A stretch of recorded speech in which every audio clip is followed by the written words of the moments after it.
too long, my country, the wealthiest nation in a continent which is not wealthy, failed to carry out its full responsibilities to its sister republics. We have now accepted that responsibility.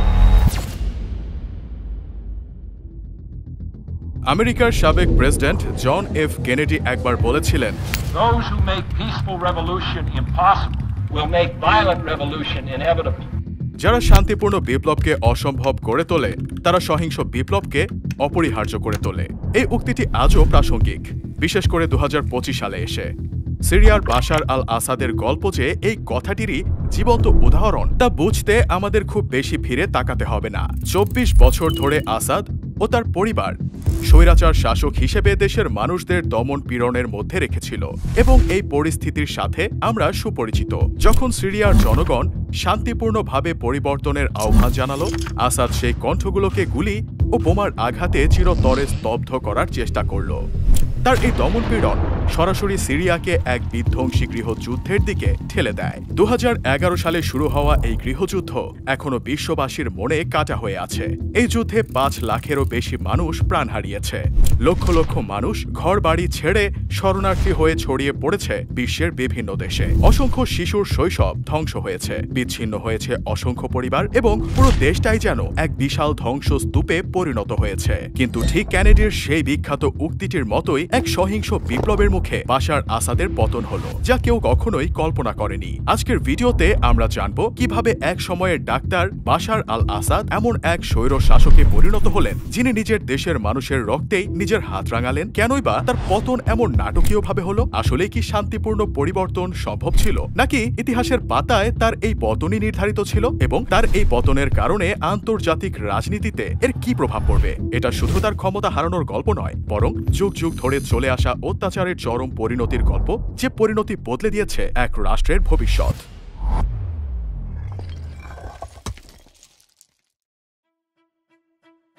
1965 সালে দামেস্কের এক প্রভাবশালী পরিবারে জন্মগ্রহণ করেন বাশার আল আসাদ, যার শাসন সিরিয়াকে ইতিহাসের সবচেয়ে রক্তাক্ত গৃহযুদ্ধের দিকে ঠেলে দিয়েছে। কিন্তু এই যাত্রা শুরু হয়েছিল অনেক আগেই, তার বাবা হাফেজ আল আসাদের হাত ধরে। হাফেজ আল আসাদ ছিলেন একজন সামরিক অফিসার যিনি একাধিক অভ্যুত্থানের মাধ্যমে ক্ষমতা দখল করে 1971 সালে সিরিয়ার প্রেসিডেন্ট হন। তার শাসনকাল ছিল একটি কঠোর কেন্দ্রীয় শাসন, যেখানে বিরোধীদের নির্মমভাবে দমন করে রাখা হয়। 1982 সালে হামার সুন্নি বিদ্রোহ করতে গিয়েও হাজার হাজার মানুষকে হত্যা করেন তিনি। এই দমন পীড়নের রাজনীতি থেকেই বাশারের শাসনের ভিত্তি গড়ে ওঠে।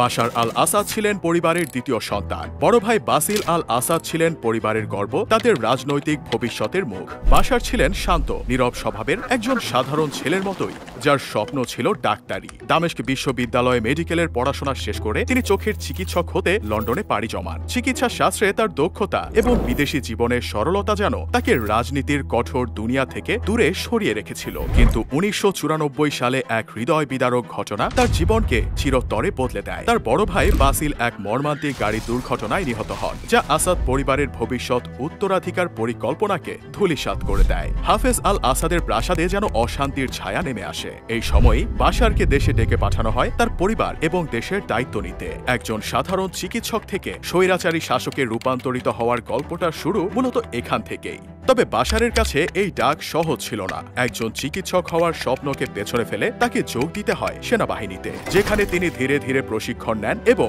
রাজনীতির কঠিন ধাঁধাগুলো বুঝতে শুরু করেন এবং বাবার ছায়ায় থেকে একজন নেতা হয়ে ওঠার যাত্রা শুরু হয় তার। 2000 সালে হাফেজ আল আসাদ মারা গেলে 34 বছর বয়সী বাশার ক্ষমতায় অধিষ্ঠিত হন। সিরিয়ার জনগণ তার কাছ থেকে এক নতুন যুগের স্বপ্ন দেখেছিল। তারা ভেবেছিল বাশার হয়তো তার বাবার কঠোর শাসনের বদলে একটি উদার সংস্কারমুখী শাসন ব্যবস্থা প্রতিষ্ঠা করবে, কিন্তু বাস্তবতা ছিল তার একেবারেই উল্টো। বাশার ক্ষমতায় আসার পরপরই বুঝতে পারেন তার অবস্থান টিকিয়ে রাখতে হলে তাকে তার বাবার মতোই শক্ত হাতে দেশ শাসন করতে হবে। কিন্তু কিভাবে একজন সাধারণ চিকিৎসক, যে কিনা মানুষের জীবন বাঁচানোর জন্য প্রশিক্ষিত, তার হাতেই জন্ম নিল এক বিধ্বংসী গৃহযুদ্ধ? কিভাবে তার শাসনের নীতিগুলো ধ্বংসস্তূপে পরিণত করলো সিরিয়াকে? এবং তার বাবার তৈরি রাজনৈতিক কাঠামোই কি তাকে এই নির্মমতার ক্ষমতা দিয়েছিল? পরবর্তী অংশে আমরা জানব কিভাবে বাশার আল আসাদের শাসন সিরিয়ার জন্য অভিশাপ হয়ে দাঁড়ালো।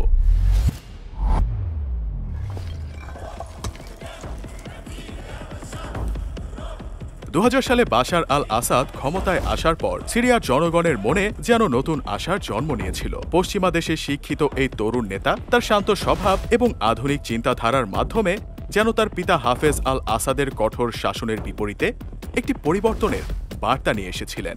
তার শাসনের প্রথম কিছু মাস দামেস্ক স্প্রিং নামে পরিচিত হয়ে ওঠে, যা রাজনৈতিক মুক্ত চিন্তা এবং উন্নতির প্রতিশ্রুতি দিয়েছিল। এই সময় বাশার অনেক রাজনৈতিক বন্দীদের মুক্তি দেন, নতুন পত্রিকা প্রকাশের অনুমতি দেন এবং প্রকাশ্যে সংস্কার এবং দিন বদলের কথা বলেন। গণতন্ত্রের আশা, মত প্রকাশের স্বাধীনতা এবং একটি ইতিবাচক ভবিষ্যৎ পরিকল্পনা সবকিছুই যেন হাতের নাগালে ছিল। দামেস্কের রাস্তায়, বাজারে, চায়ের দোকানে মানুষের মুখে মুখে একটাই কথা, পরিবর্তন আসছে। তবে দুঃখজনকভাবে এই আশার আলো খুব বেশি সময় স্থায়ী হয়নি। খুব দ্রুতই পরিষ্কার হয়ে যায় বাশার আল আসাদের প্রকৃত লক্ষ্য ক্ষমতা ধরে রাখা, এবং সেটি যে কোনো মূল্যেই হোক। যারাই তার নীতির বিরোধিতা করে তাদের মুখ বন্ধ করে দেয়া হলো। দামেস্ক স্প্রিং এর অগ্রগতি থেমে যায়, কারণ বাশার বুঝতে পারেন প্রকৃত গণতান্ত্রিক সংস্কার হলে তার নিজের শাসনের ভিত্তি দুর্বল হয়ে পড়তে পারে। সংস্কারের স্বপ্ন আস্তে আস্তে ভেঙে পড়ল। নতুন পত্রিকার অনুমতি বাতিল করা হলো, অনেক রাজনৈতিক কর্মীকে পুনরায় কারাগারে পাঠানো হলো এবং ভিন্নমত প্রকাশের জায়গাগুলো চিরতরে বন্ধ করে দেয়া হলো। একদিকে জনগণের স্বাধীনতার স্বপ্ন ধূলিসাৎ হচ্ছিল, অন্যদিকে বাশার তার শাসন আরও মজবুত করার জন্য প্রস্তুতি নিচ্ছিলেন। তার এই পরিবর্তন দেশের মানুষকে হতাশ করল এবং ধীরে ধীরে মানুষের মনে ক্ষোভ জমতে শুরু করল। কিন্তু প্রশ্ন হলো, কেন তিনি এত দ্রুত তার ওয়াদা ভঙ্গ করলেন? বাশার কি সত্যি একটি নতুন যুগের সূচনা করতে চেয়েছিলেন, নাকি এটি কেবলমাত্র তার ক্ষমতা নিশ্চিত করারই একটি মুখোশ?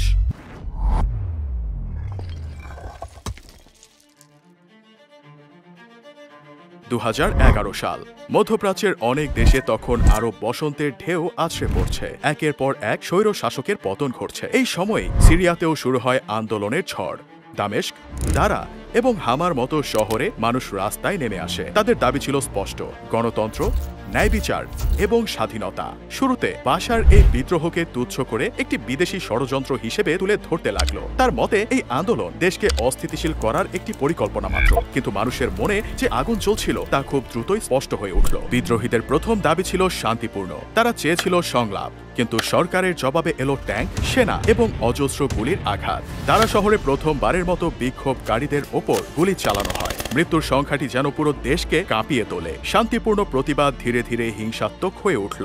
বাশার সরকার আরো কঠোরতর পদক্ষেপ নিল। যে কোনো সমাবেশ, যে কোনো প্রতিবাদ, এমনকি কোনো সন্দেহভাজনকেও ছাড় দেয়া হলো না। হাজার হাজার মানুষ গ্রেপ্তার হলো। কারাগারগুলো ভরে উঠল নির্যাতনের শিকার বন্দীতে। মানবাধিকার সংস্থাগুলো একের পর এক রিপোর্ট প্রকাশ করলো বাশার সরকারের নৃশংসতার। তবে যতই দমন করা হোক না কেন, আন্দোলন থামল না, বরং বিদ্রোহীরা একত্রিত হয়ে বড়সড় শক্তিতে পরিণত হলো। শহর থেকে গ্রাম, সমস্ত জায়গায় ছড়িয়ে পড়ল এই আগুন। সিরিয়া দুই ভাগে বিভক্ত হতে শুরু করলো। একদিকে সরকারের অনুগত বাহিনী, অন্যদিকে বিদ্রোহী গোষ্ঠী। সামাজিক ও রাজনৈতিক স্তরে এই বিদ্রোহের প্রভাব ছিল মারাত্মক। দীর্ঘদিনের দমন নীতি, ভয়ের রাজনীতি এবং গণতন্ত্রহীনতার ফলাফল তখন স্পষ্ট হয়ে ওঠে। বাশার আল আসাদের শাসনকাল এক ভয়াবহ গৃহযুদ্ধের দিকে এগোতে থাকে। এই বিদ্রোহ শুধু সরকারের বিরুদ্ধে নয়, এটি ছিল এক স্বপ্ন ভঙ্গের প্রতিবাদে বিদ্রোহ। যে স্বপ্ন বাশারই প্রথম দেখিয়ে পরে তা ভেঙে দিয়েছিলেন। এই বিদ্রোহের আগুনে পুড়তে থাকলো গোটা সিরিয়া। সিরিয়ার এই যাত্রা এখানেই শেষ নয়। কিভাবে এই বিদ্রোহ একটি পূর্ণাঙ্গ গৃহযুদ্ধের রূপ নিল এবং কতগুলো বিদেশি শক্তি এই সংঘর্ষে জড়িয়ে পড়ল, তার পরের গল্পটা আরও নাটকীয়।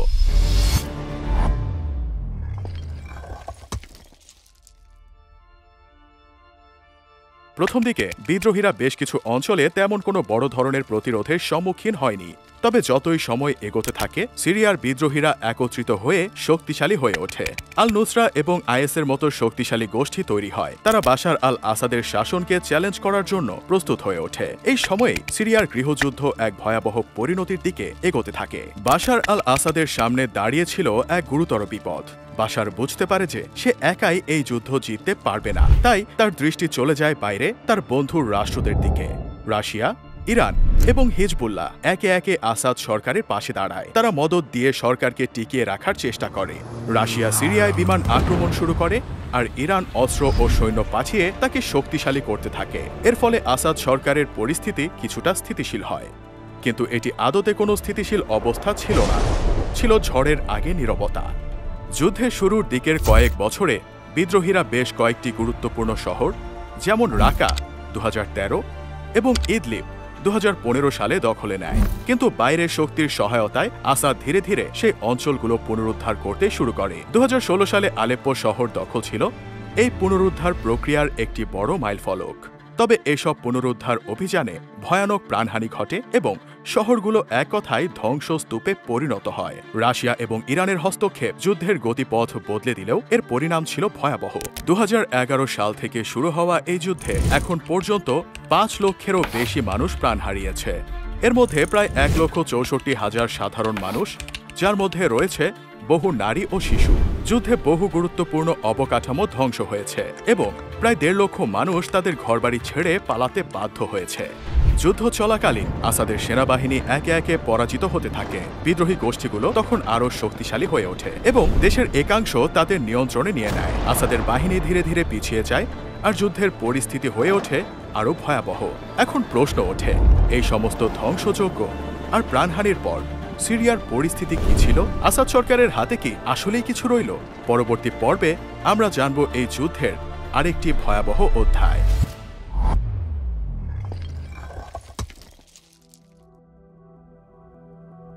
2013 সালের 21 আগস্ট সিরিয়ার গোতাহ অঞ্চলে ঘটে এক ভয়াবহ রাসায়নিক আক্রমণ।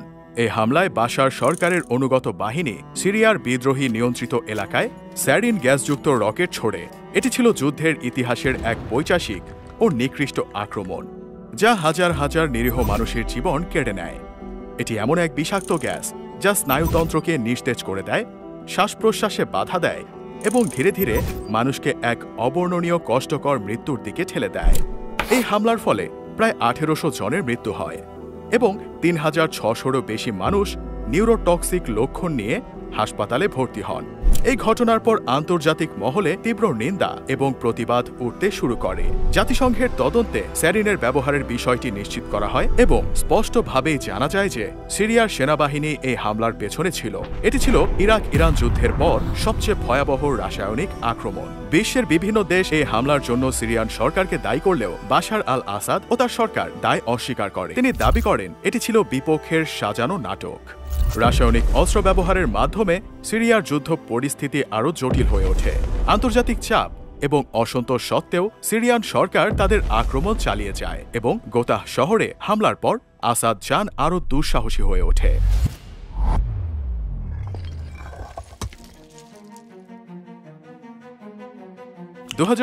সালের 8 ডিসেম্বর সিরিয়ার ইতিহাসে হয়তো এর চেয়ে ঐতিহাসিক দিন আর নেই। দীর্ঘ 24 বছরের রক্তাক্ত শাসনের অবশেষে সমাপ্তি ঘটে। দীর্ঘ 13 বছরের গৃহযুদ্ধ শেষে বিদ্রোহী গোষ্ঠী, বিশেষ করে হায়াত তাহরির আল শাম, এক তীব্র আক্রমণ চালিয়ে সিরিয়ার প্রধান শহরগুলোকে দখল করে নেয়। আলেপ্পো, দামেস্ক এসব শহর একে একে বিদ্রোহীদের কবজায় চলে আসে। বিদ্রোহী বাহিনীর প্রচণ্ড আক্রমণের মুখে দেশ ছেড়ে পালাতে বাধ্য হন আসাদ। বিদ্রোহী গোষ্ঠী, বিশেষত হায়াত তাহরির আল শাম, দামাস্কাস দখল করার পর আসাদ একটি প্রাইভেট বিমানে দামাস্কাস আন্তর্জাতিক বিমানবন্দর থেকে পালিয়ে প্রথমে রুশ নিয়ন্ত্রিত খামেইমি বিমান ঘাঁটিতে এবং সেখান থেকে মস্কোতে পাড়ি জমান। আসাদ দাবি করেন তার প্রস্থান ছিল অনিচ্ছাকৃত এবং তিনি রুশ ঘাঁটিতে সামরিক কার্যক্রম তদারকি করছিলেন। তবে পরিস্থিতি দ্রুত অবনতির দিকে গেলে মস্কো তাকে সরিয়ে নেয়ার নির্দেশ দেয়। এরপর তিনি ও তার পরিবার রাশিয়ায় আশ্রয় পান। আসাদ যে কত বড় মাপের এক অমানুষ তা বিশ্ববাসী দেখতে পায় সেদনিয়া কারাগারে অভিযানের পর। এই কারাগারকে বলা হতো হিউম্যান স্লটার হাউস, যেখানে প্রতিদিন 50 থেকে 100 জন বন্দী মৃত্যুদণ্ডের শিকার হতেন। একটা মানুষ আরেকটা মানুষকে এতটা পৈশাচিকভাবে অত্যাচার করতে পারে তা আমাদের চিন্তারও বাইরে ছিল। এই অভিযানে 20,000 থেকে 25,000 বন্দী মুক্তি পায়, যাদের মধ্যে অনেকেই বছরের পর বছর ধরে অবর্ণনীয় নির্যাতনের শিকার ছিলেন। মুক্তিপ্রাপ্ত মানুষদের আনন্দ দেখে অশ্রুসিক্ত হয়েছে পৃথিবীর লাখো মানুষ। এই ঘটনা আসাদ শাসনের এক নিষ্ঠুর অধ্যায়ের সমাপ্তি এবং একটি নতুন যুগের সূচনার প্রতীক হয়ে থাকবে। কিন্তু কেন, কিভাবে এক সময়কার শক্তিশালী শাসক এতটা দুর্বল হয়ে গেলেন? আসাদের পতনের মূল কারণগুলো ছিল একাধিক। প্রথমত, দেশের অভ্যন্তরীণ অর্থনীতি এতটাই ভেঙে পড়েছিল যে জনগণের অসন্তোষ তুঙ্গে পৌঁছায়। যুদ্ধ, নিষেধাজ্ঞা এবং দুর্নীতির কারণে দেশটি এক মহা সংকটের মুখোমুখি হয়। সাধারণ মানুষের কাছে জীবন ধারণও কঠিন হয়ে পড়ে। বিদ্যুৎ নেই, খাদ্যের অভাব আর প্রতিদিনের বোমা হামলায় ক্লান্ত জনগণ আর নীরব থাকতে পারেনি। দ্বিতীয়ত, তার বন্ধু দেশ রাশিয়া, ইরান এবং হিজবুল্লাহ নিজেদের নিয়ে ব্যস্ত হয়ে পড়েছিল। রাশিয়া ইউক্রেন যুদ্ধে পর্যুদস্ত এবং অর্থনৈতিক নিষেধাজ্ঞায় ভুগছিল। ইরান তাদের নিজস্ব গৃহদাহ এবং আন্তর্জাতিক চাপ সামলাতে ব্যস্ত ছিল, আর হিজবুল্লাহ আন্তর্জাতিক চাপ ও তাদের নিজস্ব সীমান্ত সংঘর্ষে জর্জরিত ছিল। এই অবস্থায় বাশারের পাশে দাঁড়ানোর মতো আর কেউ ছিল না। তৃতীয়ত, বিদ্রোহী গোষ্ঠীগুলো আবার সংগঠিত হতে থাকে। দীর্ঘদিন ধরে দমন করেও তাদের মনোবল ভাঙা যায়নি। যখন দামেস্কে বিক্ষোভ শুরু হয়, তখনই বোঝা গিয়েছিল যে এই শাসন আর টিকে থাকতে পারবে না। সবশেষে আন্তর্জাতিক চাপ, মানবাধিকার লঙ্ঘন, রাসায়নিক হামলা এবং যুদ্ধাপরাধের অভিযোগে আসাদের সরকার এতটাই বিচ্ছিন্ন হয়ে পড়ে যে তার শাসন বৈধতা হারায়। আন্তর্জাতিক মহলও আর তাকে সমর্থন দিতে প্রস্তুত ছিল না। সব মিলিয়ে বাশার আল আসাদ এক গোলক ধাঁধায় আটকে যায়। অর্থনৈতিক সংকট, জনগণের ক্ষোভ, সহযোগীদের পিছুটান এবং আন্তর্জাতিক চাপ, এসবের সম্মিলিত ফলই ছিল অবশেষে তার আকস্মিক ক্ষমতা ত্যাগ। তার বিদায় ছিল শুধু একজন একনায়কের পতন নয়, বরং এক রক্তাক্ত অধ্যায়ের সমাপ্তি।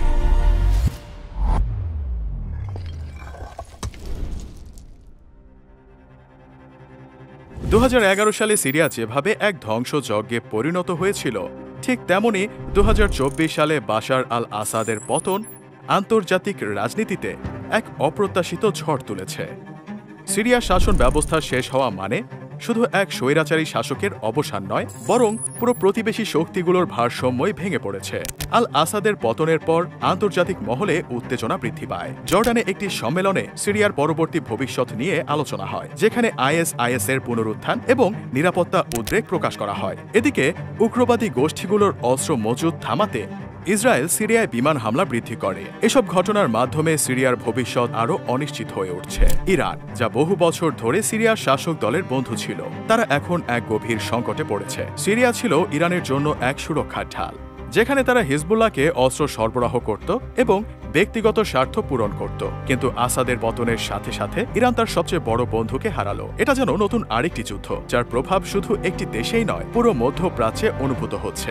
রাশিয়া, যে সিরিয়ার শাসক দলের পাশে দাঁড়িয়ে এত বছর যুদ্ধ চালিয়ে এসেছে, তাদের জন্য এটি একটি বড় ধাক্কা। সিরিয়া ছিল মধ্যপ্রাচ্যে তাদের একটি শক্ত ঘাঁটি। আসাদের পতন সে ঘাঁটিকে দুর্বল করে দিয়েছে। এখন সকলের মনে ঘুরছে একটাই চিন্তা, সিরিয়ার পরবর্তী পথ কি শান্তির দিকে যাবে, নাকি আরও এক অন্ধকার অধ্যায় অপেক্ষা করছে? জানি আপনার মনে আরও অনেক প্রশ্ন এসেছে। বাশারের পতনের পর সিরিয়ায় এখন কি হতে চলেছে? সময় দেবে এর উত্তর। সামনে কি আসছে তা জানার জন্য আমাদের সাথেই থাকুন। ধন্যবাদ, আবার দেখা হবে।